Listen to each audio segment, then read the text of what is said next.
അധ്യായം 7 1 മുതൽ 15 വരെയുള്ള വാക്യങ്ങൾ. ആഖാന്റെ പാപം. തനിക്ക് ബലിയായി ദഹിപ്പിക്കേണ്ട ജെറീക്കോയിൽ നിന്ന് ഒന്നും എടുക്കരുതെന്ന് കർത്താവ് നൽകിയ കൽപ്പന ഇസ്രായേൽ ജനം ലംഘിച്ചു. യൂദാ ഗോത്രത്തിൽപ്പെട്ട സേരായുടെ മകൻ സബ്ദിയുടെ പൗത്രനും കാർമിയുടെ പുത്രനുമായ ആഖാൻ നിഷിദ്ധ വസ്തുക്കളിൽ ചിലതെടുത്തു. തന്മൂലം കർത്താവിൻ്റെ കോപം ഇസ്രായേൽ ജനത്തിനെതിരെ ജ്വലിച്ചു. ബഥേലിന് കിഴക്ക് ബേതാവിന് സമീപത്തുള്ള ആയ് പട്ടണത്തിലേക്ക് ജെറീക്കോയിൽ നിന്ന് ജോഷുവ ആളുകളെ അയച്ചു പറഞ്ഞു, നിങ്ങൾ പോയി അവിടം രഹസ്യമായി നിരീക്ഷിക്കുവിൻ. അവർ അങ്ങനെ ചെയ്തു. അവർ തിരികെ വന്ന് ജോഷുവയോട് പറഞ്ഞു, എല്ലാവരും അങ്ങോട്ട് പോകേണ്ടതില്ല. 2000-3000 പേർ പോയി ആയിയെ ആക്രമിക്കട്ടെ. എല്ലാവരും പോയി ബുദ്ധിമുട്ടേണ്ടതില്ല, കാരണം അവർ കുറച്ചുപേർ മാത്രമേ ഉള്ളൂ. അങ്ങനെ അവരിൽ നിന്ന് ഏകദേശം 3000 പേർ പോയി. എന്നാൽ അവർ ആയ് പട്ടണക്കാരുടെ മുൻപിൽ തോറ്റോടി. ആയ് നിവാസികൾ 36ഓളം പേരെ വധിച്ചു. അവർ അവരെ നഗര കവാടം മുതൽ ശബാറിം വരെ പിന്തുടരുകയും താഴോട്ട് ഇറങ്ങുമ്പോൾ വർദ്ധിക്കുകയും ചെയ്തു. ജനം ഭയചകിതരായി. ജോഷുവ വസ്ത്രം കീറി. അവനും ഇസ്രായേലിലെ ശ്രേഷ്ഠന്മാരും ശിരസിൽ പൊടി വാരിയിട്ടു.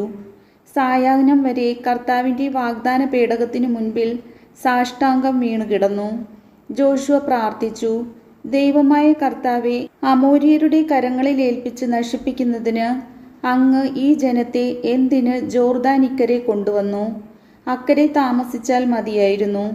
കർത്താവെ, ഇസ്രായേൽക്കാർ ശത്രുക്കളോട് തോറ്റു പിൻവാങ്ങിയ ഈ അവസരത്തിൽ ഞാൻ എന്തു പറയേണ്ടു? കാനാന്യരും അവിടെയുള്ള മറ്റുള്ളവരും ഇത് കേൾക്കും. അവർ ഞങ്ങളെ വളയുകയും ഞങ്ങളുടെ നാമം ഭൂമുഖത്ത് നിന്ന് തുടച്ചു മാറ്റുകയും ചെയ്യുമ്പോൾ അങ്ങയുടെ നാമത്തിൻ്റെ മഹത്വം കാക്കാൻ എന്തു ചെയ്യും? കർത്താവ് ജോഷുവയോട് അരുളി ചെയ്തു, എഴുന്നേൽക്കുക, നീ എന്തിനിങ്ങനെ സാഷ്ടാംഗം വീണുകിടക്കുന്നു? ഇസ്രായേൽ പാപം ചെയ്തിരിക്കുന്നു. എൻ്റെ കൽപ്പന അവർ ലംഘിച്ചു. നിഷിദ്ധ വസ്തുക്കളിൽ ചിലത് അവർ കൈവശപ്പെടുത്തി. അവ തങ്ങളുടെ സാമാനങ്ങളോടുകൂടെ വെച്ചിട്ട് വ്യാജം പറയുകയും ചെയ്തിരിക്കുന്നു. അതിനാൽ ഇസ്രായേൽ ജനത്തിന് ശത്രുക്കളെ ചെറുത്തു നിൽക്കാൻ സാധിക്കുന്നില്ല. അവരുടെ മുൻപിൽ തോറ്റു പിന്മാറുന്നു. എന്തെന്നാൽ അവർ നശിപ്പിക്കപ്പെടാനുള്ള ഒരു വസ്തുവായി തീർന്നിരിക്കുന്നു.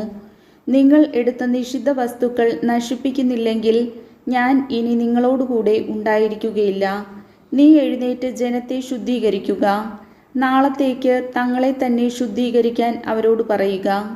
ഇസ്രായേലിൻ്റെ ദൈവമായ കർത്താവ് അരുളി ചെയ്യുന്നു, ഇസ്രായേലെ, നിഷിദ്ധ വസ്തുക്കൾ നിങ്ങളുടെ ഇടയിലുണ്ട്. അതെടുത്ത് മാറ്റുന്നതുവരെ നിങ്ങളുടെ ശത്രുക്കളെ നേരിടാൻ നിങ്ങൾക്ക് സാധിക്കുകയില്ല. പ്രഭാതത്തിൽ ഗോത്രം ഗോത്രമായി നിങ്ങൾ വരണം.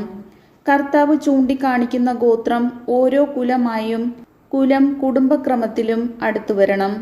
കർത്താവ് വീണ്ടും ചൂണ്ടിക്കാണിക്കുന്ന കുടുംബത്തിൽ നിന്ന് ഓരോരുത്തരായി മുന്നോട്ട് വരണം. നിഷിദ്ധ വസ്തുക്കളോടുകൂടി പിടിക്കപ്പെടുന്നവനെ അവൻ്റെ സകല വസ്തുക്കളോടും കൂടെ അഗ്നിക്കിരയാക്കണം. എന്തെന്നാൽ അവൻ കർത്താവിൻ്റെ ഉടമ്പടി ലംഘിച്ച് ഇസ്രായേലിൽ മ്ലേച്ഛത പ്രവർത്തിച്ചിരിക്കുന്നു. കർത്താവിൻ്റെ വചനം.